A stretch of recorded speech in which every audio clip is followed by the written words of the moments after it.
চিংড়িগুলোকে আমি ভেজে নিব।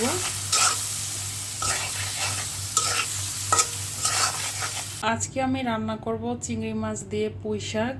পুঁই শাকের সাথে একটা আলু দিয়েছি।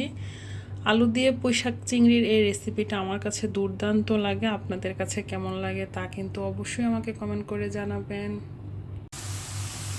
যে পেঁয়াজটাকে আমি নরম করে নিয়েছি আর হালকা ব্রাউন কালারও হয়েছে। এখানে হচ্ছে আমার চিংড়ি মাছের সাথে আমি লবণ, হলুদ, মরিচের গুঁড়া দিয়ে দিচ্ছি। এখন হচ্ছে আমি চিংড়ি মাছগুলো তেলের মধ্যে দিয়ে দিব। তেলের সাথে একটু ভালো করে চিংড়িগুলোকে আমি ভেজে নিব।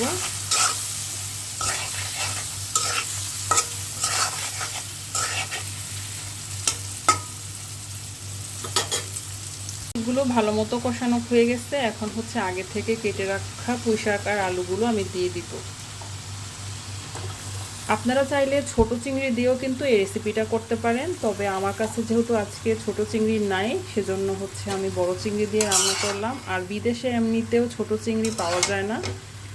এই রেসিপিটা বেশি মজা হয় আপনার দেশি গুঁড়া চিংড়ি দিয়ে রান্না করলে। তো আমি পুঁই শাক আর আলুগুলো দিয়ে দিলাম। এখন হচ্ছে ওটা দিয়ে কিছুক্ষণ অপেক্ষা করব। ফাইনালি আমার পুঁই শাক চিংড়ি হয়ে গেছে। এই যে দেখতে পাচ্ছেন কালারটা খুবই সুন্দর আসছে, খেতেও মনে হয় বেশি মজা হবে, অনেক বেশি মজা লাগবে। পৃথিবীর সবচেয়ে মজার খাবার আমার কাছে মনে হয়। আপনারা কে কে পুঁই শাক চিংড়ি পছন্দ করেন তা কিন্তু অবশ্যই আমাকে কমেন্ট করে জানাবেন।